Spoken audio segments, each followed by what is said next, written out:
Hey y'all, it's your girl Shampayne. I hope you're having a marvelous Monday. Anywho, let's get into it. So today I want to talk to you about the prowlers in your life. The prowlers in your life. I think you may be surprised.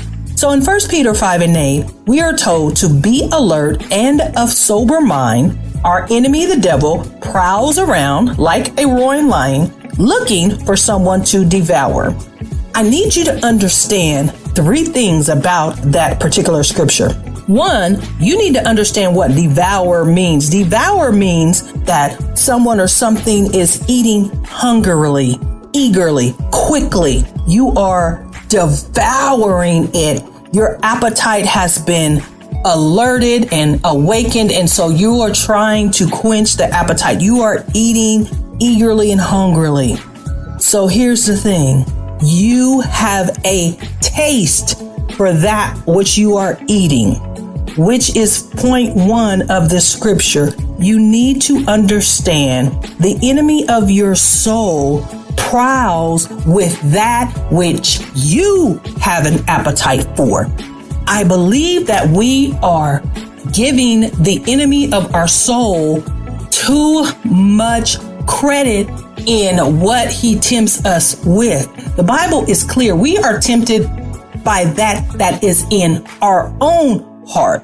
Yes, the enemy of your soul is real. Yes, he has power. We could not deal with him. What the Lord wants us to understand is his MO and how he functions. If you are a believer, now what he does is he just tempts you. He just presents you with that which you are hungry for.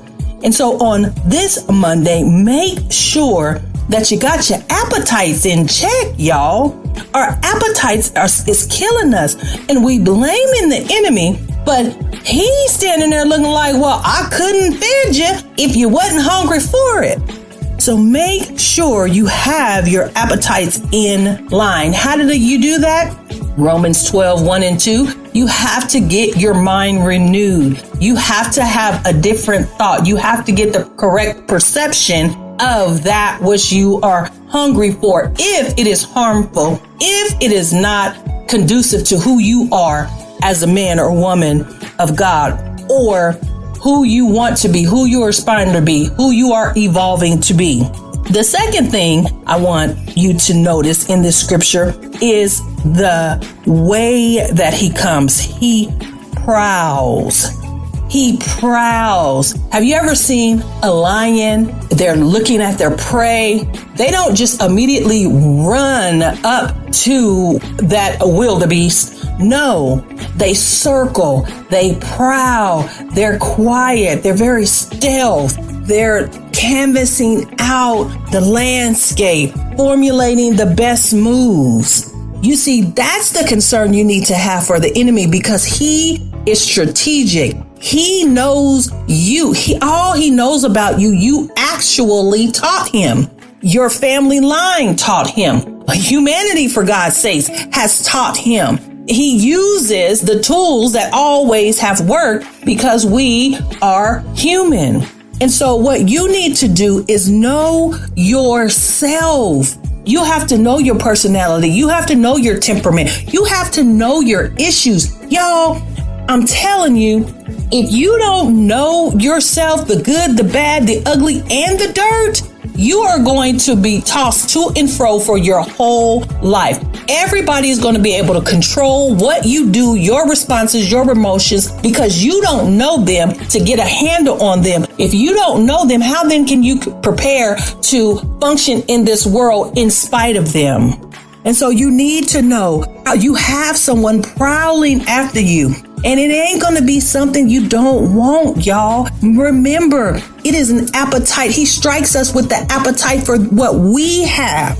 And so you definitely need to know what you're hungry for. And the last thing on this Monday, I want you to see from this scripture is we've got to be alert and of sober mind. Y'all, I'm not out here telling you, oh, you can't drink or nothing unless it's a problem for you. And you know that. And if you don't know, your circle, village, and family members in life will tell you if it's something that you shouldn't do. Drinking ain't bad, but it could be bad for you. Anything that gets you out of the clarity of mind is not good for you. That's what this is talking about. Be alert. Know what's going on in your life. Know your surrounding. Know your people. We're all so isolated now. We are all so caught up in it's just me, myself, and I. Yeah, it's me, yourself, and you, but you're in a world full of fools. So you gotta know and be alert what's going on your job, in your relationships, with your kids, with your friends, with your boos, in your communities. Y'all, we've got to be alert and of sober mind, meaning we cannot be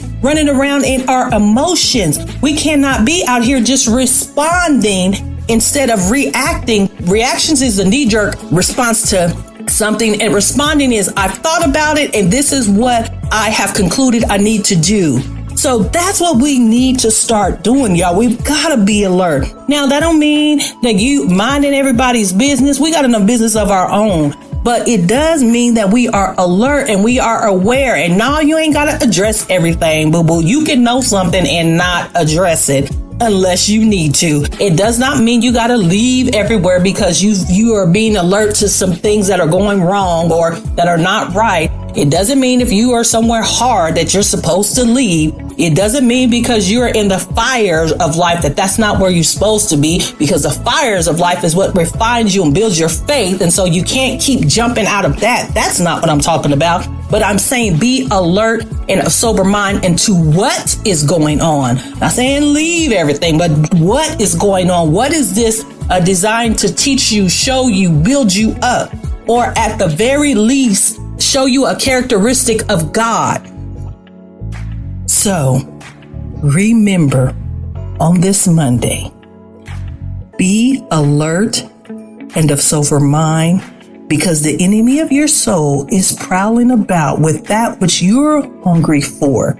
Like a roaring lion, he's waiting for it to devour you. Combat that, y'all, with being alert and sober to the prowler of your life. Remember, don't let nobody kill your vibe or steal your joy on no day of the week.